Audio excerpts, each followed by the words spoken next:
తీసుకుంటే మీకు చాలా simple infections like malaria, dengue అక్కడి నుంచి స్టార్ట్ అయ్యి complicated infections as complex as transplant infections like kidney transplant, liver transplant, heart transplant ఇవన్నీ అవుతూ ఉంటాయి పేషెంట్స్కి.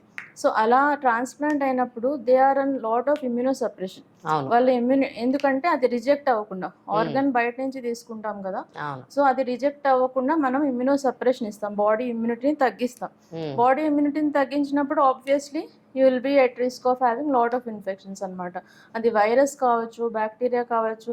They are not very simple infections. They are very serious infections, and if not detected in time and not treated properly, the patient can die. So that's why ID is very important to deal such complex infections. One more important role of ID is to prevent how these infections are happening. So normally వచ్చిన తర్వాత care తీసుకోవడం is different, but you all know that prevention is better than cure.